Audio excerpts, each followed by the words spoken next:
호세아서 1장 1절에서 9절까지입니다. 제가 한번 봉독해 드리지요. 호세아서 1장 1절에서 9절입니다.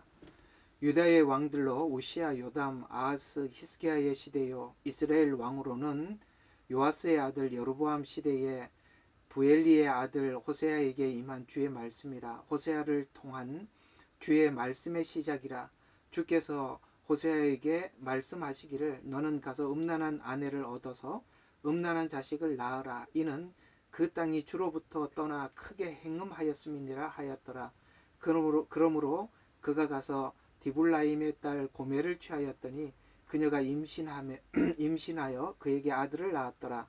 주께서 호세아에게 말씀하시기를 그의 이름을 이스라엘이라 하라. 조금 있다가 내가 이스라엘의 피를 예후의 집에 갚을 것이며 이스라엘 집에 왕국을 그치게 할 것이요 그날에 내가 이스라엘 골짜기에서 이스라엘의 활을 꺾으리라 하더라. 그녀가 다시 임신하여 딸을 낳으니 하나님께서 호세아에게 말씀하시기를 그녀의 이름을 로루하마라고 하라. 이는 내가 다시는 이스라엘 집에 자비를 베풀지 아니하고 그들을 완전히 제하여 버릴 것이기 때문이라. 그러나 내가 유다의 집에는 자비를 베풀고 주 그들의 하나님으로 그들을 구원할 것이요 활이나 칼이나 전쟁이나 말이나 기병으로 그들을 구원하지 아니하리라 하시더라. 그녀가 로루하마를 젖된 후에 임신하여 아들을 낳았더라. 그때 하나님께서 말씀하시기를 그의 이름을 로함이라 하라. 이는 내가 내 백성이 아니요 내가 너희 하나님이 되지 않을 것임이라. 아멘. 호세아는 우리가 예슈아라는 이름으로 이렇게 원어로 번역할 수가 있습니다. 그러니까 예슈아라는 이런 이름은 원래 그 구원자라는 뜻인데 이런 이름을 가지고 있는 것이 여호수아, 호세아, 그다음에 이제 우리가 알고 있는 예수님을 원래 그들은 이렇게 예슈아라 이렇게 부르죠. 이 세 이름이 동일한 이름입니다. 예수님은 우리의 구원자라 이렇게 생각을 모두 알고 있는데 그 구원이 어떤 은혜며 어떤 사랑의 구원입니까? 라고 우리가 하나님 앞에 질문을 해서 묻는다면 하나님은 여호수아를 통해서 하나님이 우리의 구원이 이런 것이다 라고 설명을 하는 한 부분이 있고 호세아를 통해서 예수와 곧 구원자인 예수님은 이런 자비와 긍휼의 하나님이다 라고 이렇게 두 분야에서 좀 설명을 하고 있는데 여호수아에서 예수아라는 말의 뜻을 설명하는 의미와 오늘 여기 호세아에서 하나님이 우리를 사랑하신다라는 사랑의 의미는 약간의 차이가 있지만 그러나 우리가 오늘은 호세아를 여러분들과 함께 하니까 이 호세아 속에 나타나 있는 하나님의 사랑, 은혜 이것이 도대체 어떤 은혜인지 어떤 사랑인지 우리가 함께 생각해 보도록 하겠습니다. 여러분 하나님께서 우리를 찾아오셨을 때가 언젠가 한번 가만히 생각을 해보시면 에덴 동산에서 이들이 이제 벌거벗었음을 인지하고 이제 드디어 그것을 수치를 가리기 위해서 나뭇잎으로 옷을 만들어서 이렇게 입고 했지만 가을이 이제 서늘하니까 더 이상 이 해입을 옷이 없어요. 가을이 되면 낙엽이 떨어지고 없잖아요. 그때 이제 하나님께서 동산에 거니시다가 아담아 아담아 어디 있느냐라고 물었을 때 드디어 아담은 자기가 벗었음을 알게 되고 그래서 이제 내가 벗었음으로 숨었나이다 이렇게 이야기가 시작이 되지요. 자, 여기서 이제 우리가 좀 중요하게 봐야 될 것은 아직도 자기를 가릴 수 있는 나뭇잎이 있을 때는 오시지 아니하시고 나뭇잎이 이제 떨어지면 우리로 말하면 이제 가을, 겨울로 막 초겨울로 들어가는 그 초입에 하나님께서 동산에 찾아오셔서 아담아 하고 불러 주셨다는 것을 기억하십시오. 근데 이 상태가 어떤 상태냐면 아담도 자기가 벗었다는 것을 아는 상태고 더 이상 자기가 자기 벗은 모습을 가릴 수 없는 상태에 오셨다라는 관점에서 오늘 호세아에서 딱 이렇게 만나면 이게 이렇게 되는 거구나 하고 우리가 방향을 잡아서 갈 수가 있는 거죠. 그러니까 아담은 지금 자기가 벗었다는 것도 알고 이제는 자기 수치를 가리려고 해도 더 이상 가릴 것이 없다고 할 쯤 오셨다는 것이죠. 만약에 그 전에 오셨더라면 아직도 가릴 수 있는 방법이 있었기 때문에 더 이상 방법이 있었겠죠. 그 나뭇잎이 아직은 싱싱하니까. 그러나 이제는 그 나뭇잎마저 사라져 갈 때 이게 이제 뭐냐? 이게 뭐냐 이거죠. 이게 바로 율법으로 우리의 죄를 가릴 수 없다는 것을 알 때 드디어 주님은 찾아오셔서 뭘 들고 오셨을까요? 예, 우리가 잘 알고 있는 바로 가죽옷을 입고 오셨습니다. 그 가죽옷은 어떤 동물의 희생을 의미하고 속죄를 상징하지요. 모세오경에는 그것이 이제 번제물에 그 소, 양, 염소, 비둘기 이런 제물로 드리는 그런 제물들을 상징하고 있습니다.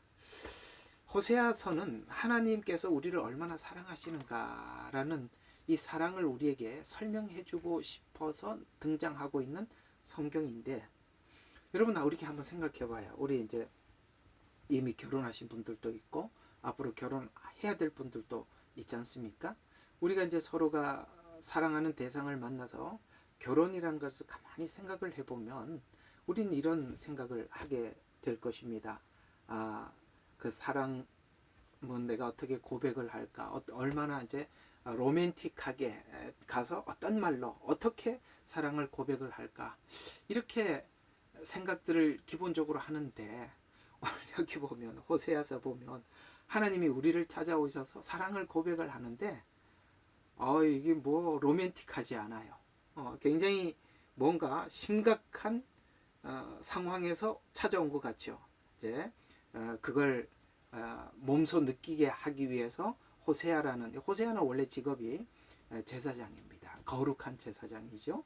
근데 이제 모두가 알고 있는 공창, 그 당시에 이제 이스라엘에 보면 공창이 있고 사창이 있어요. 공창이라고 한다면 모두 다 알고 있는 창녀인데 이들은 종교 행사 때 남자들과 더불어 올라가서 그 제단 위에서 많은 사람들이 보는 앞에서 그런 음란한 행위를 한 사람을 보고 공창이라 이렇게 이야기합니다. 모두 다 공개된 창녀다라는 뜻이죠. 또 하나는 사창이라고 있습니다. 그거는 이제 국가에서 지정한 그런 직업 여성은 아니지만 개인적으로 그렇게 자기 몸을 파는 사람. 그건 이제 어디서 나오느냐 하면은 여러분 그 유다와 다말 사건 아십니까? 예, 그 다말은 그렇게 이제 흔히 말하는 사창이라 이렇게 이야기를 합니다. 근데 이게 둘의 결혼과 하나님께서 호세아를 통해서 이 고멜과 결혼하라는 것은 이 모든 이스라엘에 너무나도 큰 화제입니다. 왜냐하면 거룩한 제사장 직분을 가지고 있는 호세아가 모두가 다 알고 있는 고멜과 결혼을 하라는 이 결혼식은 모든 백성들에게 이해가 안 되는 이야기죠. 어떻게 하나님의 제사장이 이 모두가 알고 있는 공창과 만나서 결혼을 하라? 그리고 실제 결혼을 해서 자녀를 낳지요. 이스라엘, 그 다음에 로루하마라, 그 다음에 로암미라. 이런 말들을, 이게 로루하마, 로암미, 이런, 자녀를 실제 낳은 것을 보면 진짜 결혼을 하였던 것을 우리가 알 수 있습니다. 바로 지금 이런 모든 상태들은 하나님과 우리의 만남이 어떻게 만나게 됐고, 하나님께서 마치 음란한 우리와 같은 그야말로 우상을 섬기고 하나님도 알지 못하는 우리들에게 찾아오셔서 어떻게 사랑을 고백하셨는지를 이제 이렇게 설명하기 위해서 처음부터 이 결혼식이 모두 다 이해할 수 없는 만남, 이해할 수 없는 결혼식으로 우리와 하나님과의 만남은 이렇게 시작되었다라고 말씀을 하고 있는 것으로부터 하나님께서는 그 사랑의 운을 띄우죠. 자, 오늘 여기 본문의 1절을 보면 그 시대를 이렇게 설명을 하고 있습니다. 유다 왕으로는 우시야, 그러니까 남유다 쪽에서는 왕이 우시야, 요담, 아하스와 히스기야 시대, 이제 요 시대였는데 북이스라엘의 왕으로는 요아스의 아들 여로보암 시대에 부엘리의 아들 호세아에게 임한 주의 말씀이라. 이렇게 시작이 됩니다. 이게 무슨 뜻일까요? 왜 이렇게 이런 시대에 하나님께서 이 시대를 배경으로 하나님은 사랑을 고백하러 오셨을까? 이것은 바로 이런 겁니다. 이런 북이스라엘의 가장 강성했던 시기가 여로보암 시대입니다. 그 여로보암 시대는 가장 강성한 국가의 형태를 띠고 있어서 우리가 강성하니까 하나님을 떠나서 강성하니까 더 하나님이 필요 없어 보이는 시대, 또 하나님으로부터 돌아서서 더 이상 하나님을 찾지 않는 시기에 하나님은 찾아오셔서 나는 너를 사랑해 이렇게 고백하는 게 아니라 뭔가 하나님의 질투가 보입니다. 그리고 또 분노가 보입니다. 여러분, 이 질투와 분노는 더 이상 하나님을 떠나서 하나님을 찾지도 않고 구하지도 않고 스스로 자기 만족 안에서 살아가고 있는 사람을 향해서 하나님 자신이 마음에 그 사랑을 본인이 놓을 수 없어서 그냥 찾아와서 만나주시는, 그런데 이 사랑 고백이 질투 안에서 그야말로 하나님의 분노를 표출하면서 등장하고 있는 이 사랑은 나는 너와 결코 헤어질 수 없고 나는 너를 사랑하기에 라는 차원에서 질투로 분노로 오늘 이 이스라엘을 찾아온 그 사랑을 이렇게 표현해 가고 있다는 것이죠. 여러분, 이 사랑 이야기는 호세아에서는 이렇게 하나님의 분노와 질투로 등장을 하지만 말라기 시대, 이제 거의 이제 끝 무렵이죠. 이제 유다와 헤어지는 이 말라기 시대에 가보면 어떻게 사랑이 고백됩니까? 하나님은 이스라엘을 향해서 나는 너를 사랑했다라고 했을 때 그들은 어떻게 사랑했습니까? 이렇게 대답을 하죠.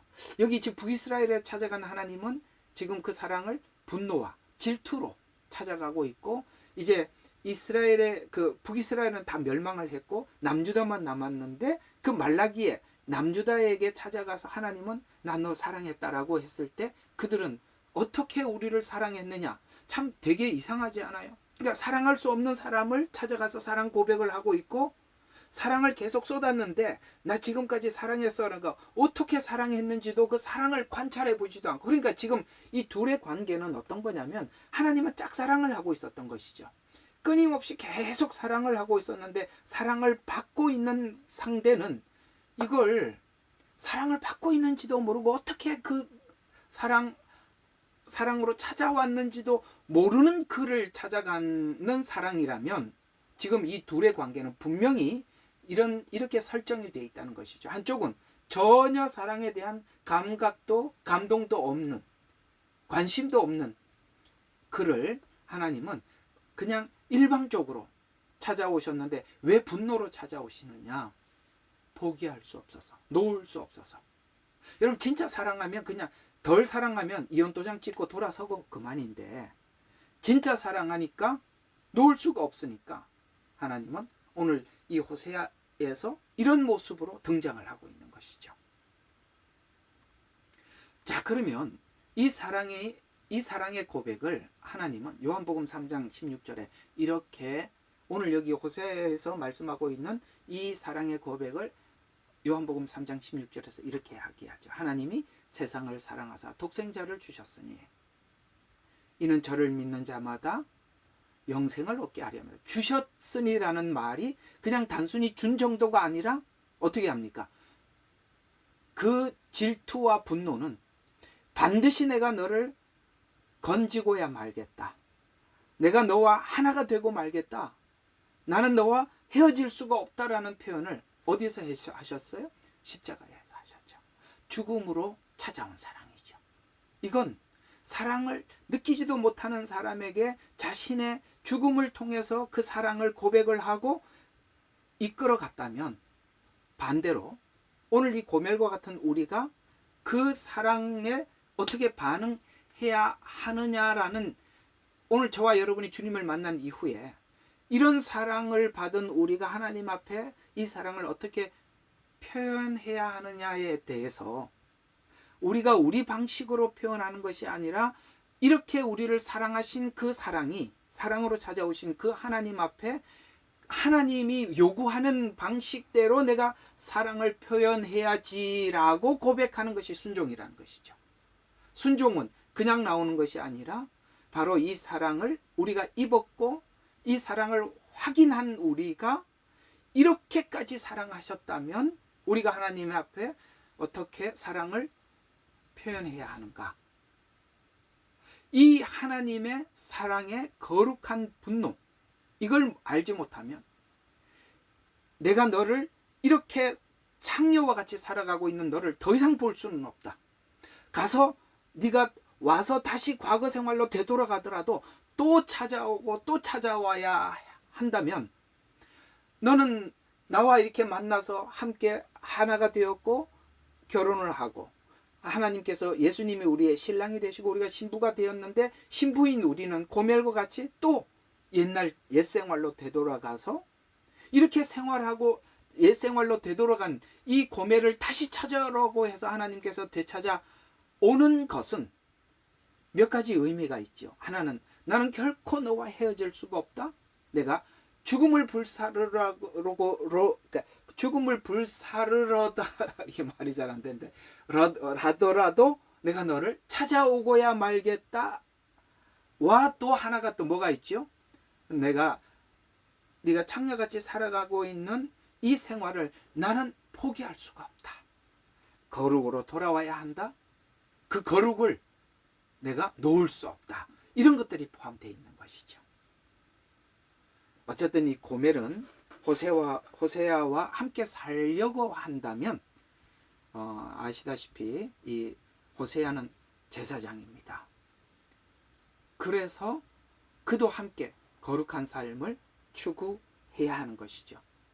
그러나 고멜은 홀로 자꾸 떠나려고 하지만 하나님이 결코 놓을 수 없는 사랑, 그것이 때로는 질투로 때로는 분노로 그 속에 하나님은 놓을 수 없는 사랑과 거룩을 끝까지 우리가 붙잡고 하나님께서 우리를 이렇게 사랑하신다라는 것을 우리가 그렇게 하나님의 사랑을 이해하고 접근해 들어가야 된다는 것이죠. 우리가 만약 하나님께서 우리를 향해서 이렇게 찾아온 사랑을 알지 못하면 하나님이 우리를 사랑하는 사랑에 관심이 없거나 혹은 그 부분을 대충 이해하게 되고 대강 하나님 앞에 그냥 대충 반응하면 되지 라고 생각을 우리가 한다면 정말 하나님에 대해서 많이 오해하고 착각하는 것이죠. 왜요? 하나님은 이럴 정도로 자기가 자기 생명을 내어놓고라도 사랑에 대한 감각이 없는 우리를 데리고 와서 이렇게 내가 너를 사랑했다라는 것을 보여주고 싶은 하나님이신데 하나님이 그걸 놓을 리가 없죠. 우리가 이 관점 안에서 하나님을 보기 시작하지 못한다면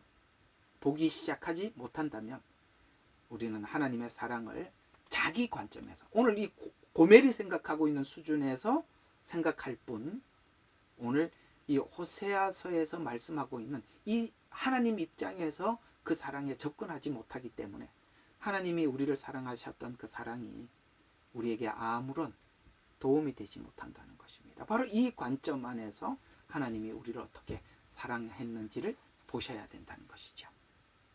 오늘 여기 보니까 분노로 사랑했다는 이렇게 나타난 이 사랑은 사랑하는 대상인 이 고멜이 배신하기도 하고 또 돌아서기도 하고 사랑에 신실하지 못하더라도 강하게 밀려 넘어온 사랑을 말하는데 호세아 주제가 바로 너희가 넘을 수 없는 자리까지 넘어갔다. 최소한의 그 사랑하는 사람들 사이에는 이 뭔가 이게 기본 틀이 있죠. 우리 에덴 동산에서 먹지 말라고 했던 선악과를 먹은 것처럼 우리가 선을 넘어버렸죠. 그래서 선과 악을 우리가 정하기 시작했고 하나님과 멀어져 가게 되었습니다. 그래서 넘을 수 없는 자리까지 우리가 넘어갔지만 내가 그 자리를 찾아간 사랑이라, 내가 거기까지 가서 내가 너를 찾아온 사랑이라 라고 설명을 하기 위해서 오늘 이 로라는 단어들이 계속 반복됩니다. 6절에 보면 그녀가 다시 임신하여 딸을 낳았으니 하나님께서 호세아에게 말씀하시니라. 그녀의 이름을 로루하마라 하라. 근데 여기 보면은 자비를 베풀지 아니하고 또 그 다음에 또 나왔지요. 로루하마라 하라. 그 다음에 로암미라 하라. 이런 이름들은 앞에 있는 이 로라는 말은 이 부정사입니다. 쉽게 말해서 자비를 베풀자, 내 백성 이런데 로라는 이 부정형을 써가지고 이제부터는 내가 더 이상 자비를 베풀 수 없다. 그다음에 내 백성이 아니다라고 할 만큼이나 하나님께서도 마음이 그런 마음 상태까지 간 우리가 거기까지 간 그 자리에까지 가서 우리를 찾아온 하나님. 근데 오늘 여기 10절에 보면 이렇게 이야기합니다. 바로 이 로라는 이 부정사 앞에서 10절 보세요. 그러나 이스라엘의 자손의 수가 바다 모래 같아서 측정할 수 없고 셀 수 없게 되리라. 전에 그들에게 말하기를 너희는 내 백성이 아니라 했던 그곳에서 그들에게 너희는 살아계신 하나님이다. 이렇게 말씀하고 있습니다. 그러니까 내 백성이 아니라고 한 그 자리에서부터 하나님의 백성이 되게 하게. 이건 옛날에 이상하게 누구에게 했던 약속이죠? 아브라함에게 했던 약속이죠. 아브라함에게 뭐라 그랬습니까? 내가 너로 하여금 많은 백성을 백성의 열국의 아버지가 되게 하리라 라고 했는데 그것이 우리가 하나님께서 그런 계획을 가지고 있었다는 것을 알고 감지해서 예 하고 따라간 것이 아니라 우리는 전혀 감지하지도 못하고 관심도 없는 그야말로 하나님 앞에 선을 넘어다 한참 넘은 그 자리까지 주님이 찾아오셔서 우리를 건져갔죠. 그러니까 그 간격이 멀면 멀수록 하나님이 사랑하신 사랑과 우리가 간 자리가 멀면 멀수록 우리는 뭘 느끼게 되느냐 하면 가장 먼 곳까지 저 먼 곳까지 주님이 오셔서 우리를 찾아갔다는 걸 알면 알수록 우리는 하나님을 향한 애정과 사랑이 깊어지죠.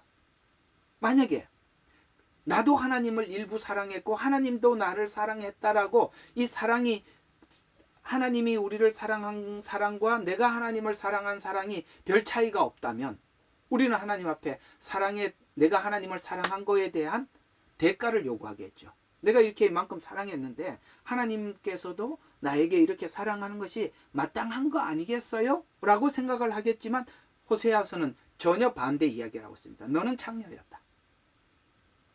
내가 데리고 와서 살아도 또 네가 과거의 그 삶을 향해서 또 갔다. 내가 또 찾아왔고 또 찾아왔다. 내가 너에게 자비를 끊임없이 베풀었고 내가 너를 내 백성이라고 했지만 도저히 내가 더 이상 자비를 네가 생각해도 내가 너에게 더 이상 자비를 베풀 수 없는 그 자리. 너가 내 백성이지만 백성이라고 부를 수 없는 그 자리에서 우리를 데리고 왔다는 걸 알 때 드디어 우리는 하나님 앞에 뭘 하게 될까요? 예, 그렇습니다.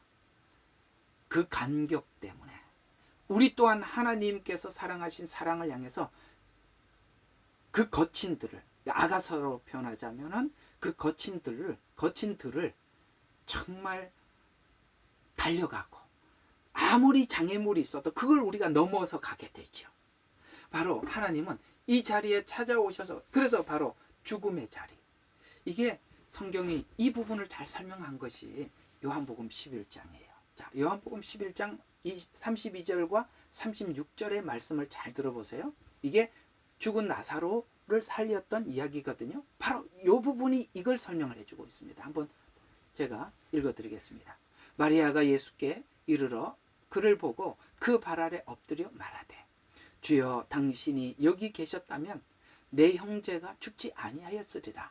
예수께서 그의 울며 그와 함께 온 유대인들도 우는 것을 보시고 자 죽음 때문에 지금 우리가 울고 있어요. 자 지금 설명을 좀 해드리면서 지나갑니다. 죽음에 매여 있어서 오늘 나사로가 죽었어요. 근데 죽음은 우리가 선악과를 먹어서 우리가 죽을 수밖에 없었어요. 그래서 우리는 울고 눈물을 흘릴 수밖에 없는 그야말로 더 이상 우리가 스스로는 회복할 수 없는 이 자리까지 왔을 때, 자 33절에 보면 예수께서 그의 울며 그와 함께 온 유대인들을 우는 것을 보시고 어떻게 합니까? 우리 인간이 그렇게 된 상태 앞에서 심령이 분하여, 오늘 여기 분노해서 찾아왔다는 말이죠. 심령이 분하여 마음이 불편하시더니 말씀하시되 그를 어디 두었느냐 하시니 그들이 주여 와서 보소서 하더라.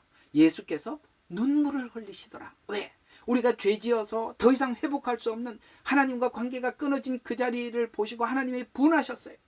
더 나가서 하나님이 우리의 이 상태를 보고 눈물을 흘리셨어요.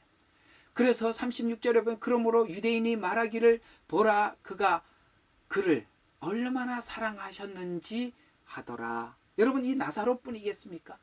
우리 모두를 주님은 이렇게 죄지어 떠나서 더 이상 회복 불능한 상태에 가 있는 우리들을 하나님이 분하셔서, 그 다음에 마음이 불편하시고, 그리고 우리의 이런 형편과 처지를 보고 눈물을 흘리시면서 우리를 사랑하신 그 사랑의 자리에 예수님은 하나님 보좌를 버리시고 이 땅에 오셔서 인간이 되셨고 우리와 함께 동고동락하셔서 우리가 그 죽음의 고통 때문에 매여 눈물을 흘릴 수밖에 없는 그 상태에 있었을 때 주님께서도 십자가의 죽음을 앞에 두고 그토록 땀방울이 핏방울이 되도록 눈물을 흘리시면서 우리가 가지고 있는 이 인생의 애통함을 예수님께서 몸소 마음에 겪으시고 그 자리에까지 찾아와서 우리를 구원하기 위해서 우리가 죽을 수밖에 없는 자리에 함께 죽어서 우리를 꺼내는, 이게 이제 아시겠어요? 죽어서 꺼내는 그것이 하나님 앞에 분노로, 또 뭡니까? 이 상태에 있는 그 사랑은 또 다른 형태로 질투로 나타나듯이 질투하는 마음으로, 사랑하는 마음으로 이곳에까지 오셔서 우리를 살리신, 오늘 여기 나사로를 통해서 살리는 장면을 보면 나사로의 죽음을 보고 비통했다, 통분히 여기시고 신음하며 우셨다라는 이런 단어들을 우리에게 기록하면서 하나님께서 우리에게 찾아오신 이 사랑은 기계적인 사랑이 아니라, 그냥 말로만 고백하는 사랑이 아니라 인간의 죽음을 함께 경험하는 같은 심정, 같은 자리에 찾아와서 동참하는 사랑. 내가 이곳에 죽어가고 있는 이 자리에 오셔서 함께 죽으심으로써 하나님은 우리 인생의 죽음이 뭔지 어떻게 알겠어? 라는 말을 하지 못하게 주님이 죽어 보셔서, 종교인들의 공격을 받아보셔서, 사람들의 오해를 받아보셔서 우리가 예수 믿고 바른 길을 가면서 사람들에게 받는 여러 가지 그런 우리 마음의 고통을 함께 겪으시고 우리 보고 사랑한다 하고 손을 내밀었을 때, 여러분, 우리를 이렇게 이해해주고 공감해주고 있는 사람이 우리를 사랑한다는 그 사랑에 누가 진심으로 반응하지 않겠냐 이 말이죠. 여러분, 이 사랑에 우리가 진심으로 반응하지 않는다면 오늘 우리가 호세아서에서 이렇게 찾아온 주님을 모르는 것입니다. 주님은 기계적인 사랑이 아니라 인간의 죽음을 함께 경험하는 감정, 우리가 느끼는 감정, 같은 자리에서 찾아와 동참하는 사랑이었다라고 오늘 이 요한복음 11장에 이 나사로의 죽음을 통해서 말씀하고 있으며, 또 만일 주님께서 여기 계셨더라면 나의 오라버니가 죽지 아니하였겠나이다 라고 말했던 그 누이의 이야기는 죽게 내버려 두셨다라는 말이죠. 만약 주님이 여기 계셨더라면 오라버니가 죽지 않았을 것이다. 예를 들어서 이 말을 그대로 에덴 동산으로 옮겨가서 설명을 해볼까요? 주님께서 거기서 말리지 않았더라면 우리가 죽지 않았을 것인데 라는 이야기와 같은 이야기가 되는 거잖아요. 근데 그걸 먹도록 두셨다는 것이죠. 쉽게 말해서 죽게 내버려 두셨다는 것인데, 죽게 하여서 우리가 먼저 죽게 하여서 주님이 오셔서 죽음에 동참해. 왜요? 왜 이게 중요합니까? 그러지 않으면 하나님께서 우리가 공감하지 않아요. 여러분, 우리가 왜 사랑이 서로 간에 살면서 어긋나죠? 공감하지 못하니까. 전부 다 서로가 서로를 자기를 공감해 달라는 거예요. 아내는 남편 보고 자기를 공감해 달라고 그러고 남편은 아내에게 자기를 공감해 달라고 하니까 일치를 볼 일이 없다는 것이죠. 근데 둘이 언제 만나죠? 이해해 줄 때, 공감해 줄 때, 마음을 알아줄 때, 그때 마음이 하나. 근데 우리는 하나님의 마음을 알아줄 마음이 전혀 없어요. 그러니 이 무식한 우리들에게 어떻게 해야 되겠습니까? 하나님은 사랑을 놓을 수 없고, 그러니 오셔야만 했던 것입니다. 우리가 가장 충격을 받은 것이 바로 왜 나 같은 죄인을 위해서 그 하늘 보좌를 버리고 이 땅에 오셨냐는 것이고, 왜 우리가 죽게 내버려 둬야 당연한데 왜 우리 같은 자들을 위해서 죽어 주셨는가는 우리가 평생 살아가면서 하나님 앞에 퀘션이에요. 항상 하나님 앞에 묻고 싶은 이야기예요. 그러나 그건 답을 찾을 수 없을 만큼 신비로운 죽음입니다. 이와 같이 우리가 자유의지의 선택으로 인한 죽음의 운명의 자리에 찾아오신 주님임을 기억하는 것이다 라는 것에서 오늘 호세아는 하나님의 사랑을 그렇게 고백하고 있다는 것이죠. 고멜 같은 우리와 결혼해 주셔서 죽음의 자리에 직접 오셔서 구원하신 것에서 우리가 하나님을 사랑하는 것과 사랑은 다르다. 하나님 사랑에서 놀라면 사랑의 수준이 우리 수준이 아닌 것에서 놀라고 우리는 항복하지요. 부부의 사랑도 조건적인 사랑이 될 수밖에 없어요. 이 세상에 가장 완벽한 사랑은 부모가 자식을 사랑하는 사랑인데 그것도 무조건적인 사랑은 아닙니다. 그 안에도 조건이 있대요. 우리 인간은 조건적 사랑밖에 못하는데 하나님의 사랑은 이유 없이 무조건적으로 사랑했다는. 그래서 우리가 하나님의 그 크신 하나님의 사랑 말로 다 형용 못하네 라고 하나님 앞에 그 사랑을 말할 수밖에 없더라는 것이죠. 자, 그래서 이렇게 아까 보니까 우리를 불쌍히 여기시고 분하게 여기시고 그렇게 우리에게 찾아오셨어요. 왜 그랬느냐? 체호를 하기 위해서 오셨다라고 히브리서 4장 14절과 16절에 체호를 위해서 오셨다고 이렇게 고백하고 있습니다. 자, 우리에게 위대한 대제사장 곧 하늘로 올라가신 하나님 아들 예수께서 계심으로 우리는 우리의 믿는 고백을 굳게 붙들어야 하리라. 이는 우리의 대제사장은 우리의 연약함을 동정할 수 없는 분이 아니요. 자, 모든 점에서 우리와 마찬가지로 시험을 받으셨지만 죄는 없으신 분이기 때문이라. 그러므로 우리가 은혜의 보좌로 담대히 나아가자. 우리가 자비를 얻고 필요한 때에 도우시는 은혜를 발견하기 위함이라. 아멘. 우리가 참 위로가 되는 건 뭐냐면 하나님께서 하나님 나 힘들어요 이렇게만 말을 해도 예수님은 다 알아차리신다는 거예요. 왜요? 만약에 그분이 이 땅에 오셔서 우리처럼 이렇게 살지 않았더라면 우리의 고충을 듣고도 왜 이렇게 그리 어렵냐 이렇게 이야기할 것 같지만 주님은 우리가 겪었던 모든 걸 다 겪으셨어요. 그분은 만왕의 왕이에요. 요즘 우리 윤석열 대통령을 위해서 많이 기도하고 있는데 그는 우리 한 나라의 우리의 얼굴이었고 지도자였습니다. 그 지도자의 자리는 언제나 외로워요. 정말 외롭습니다. 정권을 찬탈하려고 하는 사람, 아부하는 사람, 누가 진심인지 알 수가 없어요. 이게 외로운 자리예요. 누구에게 마음을 꺼내놓을 수 없는. 그러나 예수님은 만왕의 왕이세요.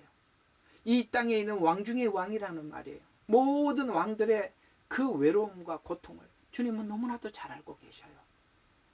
더 나아가서 예수님은 이 땅에 오실 때 말구유에 오셨어요. 가장 낮고 천한 모습으로 오셨어요. 이건 무슨 이야기입니까? 이 땅에 가장 높은 지위에 있는 자들이나 이 땅에 가장 비참하고 비천한 자들 그 모두를 채울하셨다는 것입니다. 다 끌어안을 수 있다는 것이죠. 그래서 채울하기 위해서 오셨다라는 것에서 우리는 참 우리에게 예수님의 이런 이 땅에 오셔서 살았던 삶은 우리에게 큰 위로가 되는 것입니다. 자, 그러면 이제 하나 더 보겠습니다.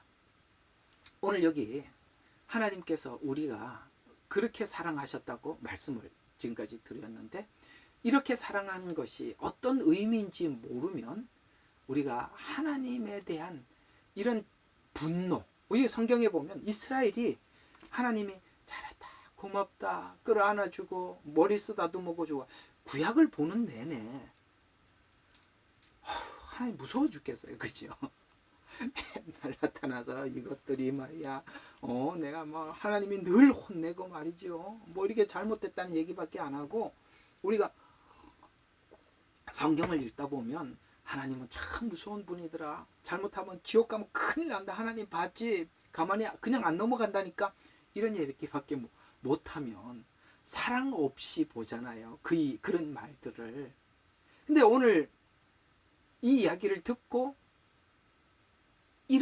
오늘 이사야서 1장 1절과 9절을 한번 제가 쭉 읽어 드릴 테니까, 제가 지금 말씀드렸던 하나님의 사랑이 어떤 분노로도 나타나고 질투로도 나타난다고 말씀을 드렸어요. 그 이제 이사야서는 이스라엘에 대해서 엄청난 하나님 책망이 이제 1장부터 들어가거든요. 이 책망을, 하나님의 사랑을 모르고 책망만 들으면 이걸 가지고 야단밖에 칠 게 없죠. 설교자가 그래요. 설교자가 하나님의 사랑을 섞어서 설명을 해주지 못하면 이사야서 1장 같은 걸 가지고 할 얘기가 많지요. 당신들 말이야, 하나님 봤지? 이런 분이야. 이렇게 얘기하게 되는데, 오늘 호세아에서 말씀하고 있는 사랑을 이렇게 섞어서 진이겨서 오늘 이 말씀 한번 보자고요. 이사야서 1장 1절과 9절을 제가 한번 읽어드리겠습니다.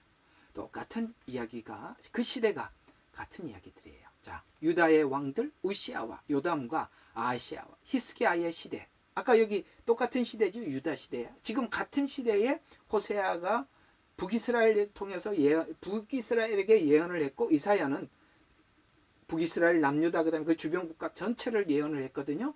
근데 시대는 동시대예요. 왜냐하면 왕이 똑같으니까. 자, 그래 지금 책망했던 이야기를 한번 들어보자고요. 이사야가 유다와 예루살렘에 관하여 본 환상이라. 하늘이여 들으라, 땅이여 귀를 기울여라. 주께서 말씀하셨도다. 내가 자녀를 양육하고 육성하였으나 그들은 나를 거역하였도다. 소도 자기 주인을 알고 나귀도 자기 구유를 알건만 이스라엘은 알지 못하고 나의 백성은 깨닫지 못하는 자도다. 죄지은 백성이요. 여기 오늘 로함이 똑같은 이야기죠. 죄지은 백성 민족이요, 죄악을 짊어진 백성이요, 행악자들의 씨앗이요. 행악자들의 씨앗, 계속 죄만 대물리면 한다는 것이요. 부패한 자손들이며 그들은 주를 버렸고 그들은 이스라엘의 거룩한 분을 성내게 하였으며 그들은 타락하여 멀리 갔도다. 너희가 어찌하여 사랑하는데 내가 매를 댄 것밖에 없다는 거죠. 어찌하여 매를 더 맞으려 하느냐. 너희가 더욱더 반역하리니 온 머리는 맞아서 병들었고 온 마음은 기진하였도다. 이게 얼마나 하나님 앞에 맞았는지 발바닥에서 머리끝까지 어느 곳 하나도 성한 데가 없고 다만 상처와 상한 곳 골문 자국뿐이요. 그것들을 봉합되거나 싸매지거나 향유를 발라 유연하게 되지도 못하였도다. 너희 나라는 황폐하였고 너희 성읍들은 불탔도다. 너희 땅은 너희가 보는 데서 타국인들이 삼켜 마치 타국인들에게 무너지듯 황폐하였도다. 만군의 주께서 우리에게 아주 작은 수를 남겨두지 아니하였더라면 우리는 모두 소돔과 같았을 것이며 우리는 고모라 같을 것이다. 이 말이 호세아에서도 똑같이 나오거든요. 오늘 여기 이 말이 제일 마지막에 했던 이 말이 호세아에서는 어떻게 나오느냐면, 호세아서 11장 8절에 보면 에브라임아 내가 너를 포기하겠나. 이 에브라임은 북이스라엘을 표현할 때도 이게 에브라임이라고 표현합니다. 에브라임아 내가 너를 어찌 포기하겠으며 이스라엘아 내가 어찌 너를 내어 주겠느냐. 내 마음이 너를 아드마같이 어찌 너를 수보임같이. 이 아드마와 수보임은 소돔과 고모라를 이야기하는 것입니다. 그 성의 이름이에요. 도시 이름이에요. 그래서 내 마음 안에서 돌이켜서, 자 여기 요 뒤에 말이 굉장히 중요합니다. 내 마음의 돌이킴이 모두 불붙는 도다. 불붙는 것 같아서 이사야서 1장에서 하나님이 지금 이 표현은 그렇게 사랑한다고 고백하고 따라가도 알아듣지 못하는 사람에게 진심으로 사랑하는 사람이 속이 타서 하는 이야기들이라는 거예요. 이사야서 1장이 그런 말이고 호세아가 지금 하나님이 그렇게 사랑을 표현하고 있더라는 것이죠. 왜요? 내 마음이 불붙는 것 같아.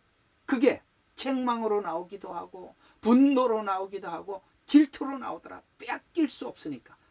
바로 그래서 너는 포기할 수는 없고, 그래서 하나님께서 그들에게 늘 책망하고 혼내줄 수밖에 없어서 내가 너를 사랑한 흔적이 머리부터 발끝까지 두들겨 맞은 흔적밖에 없지 않냐. 이건 뭐죠? 왜 계속 패고만 있을까요? 놓을 수 없으니까. 이게 호세아서가 짠 하고 창을 여는, 우리 윈도우 열면은 짱 하고 열리잖아요. 나 너에게 이렇게 사랑했다. 사랑할 수 없는 자리에서 더 이상 자비를 베풀 수 없는 그 자리까지 가서 내가 너를 구했다. 이렇게 하나님은 사랑을 고백하고 있는 것입니다. 우리 다 아시죠? 사랑할 만해서 사랑하지 않았다는 거. 내가 사랑해서 주님이 나를 사랑했다는 거. 그렇지 않았다는 거 우리 모두 다 알고 있는 사실이에요. 우리가 왜 이렇게 집요하냐? 스토커냐? 하나님이 스토커냐? 왜 이렇게 집요하냐? 끝까지 물고 그게 놓지 않느냐? 하나님의 사랑이 자신을 십자가에 불살라서라도 우리를 데리고 가고 싶어하는 그 하나님이 사랑이 우리를 놓을 수가 없어서 오늘까지 우리가 하나님 앞에 붙들려 여기까지 온 것입니다. 그러면 앞으로 여러분의 남은 생에도 하나님 그렇게 하시겠죠? 호세아서에서 우리 모두 하나님이 우리를 어떻게 사랑했는지 우리 하나하나 추적해 보도록 하겠습니다. 기도하겠습니다.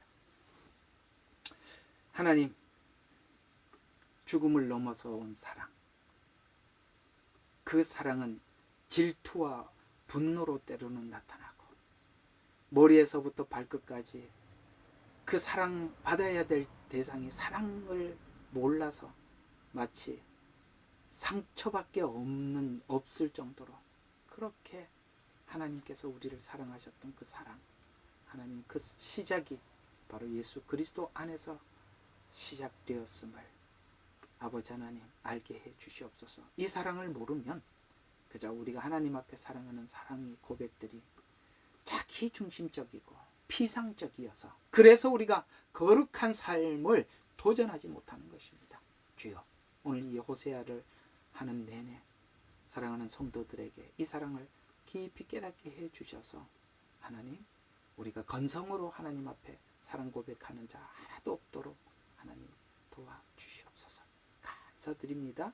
예수님 이름으로 기도합니다.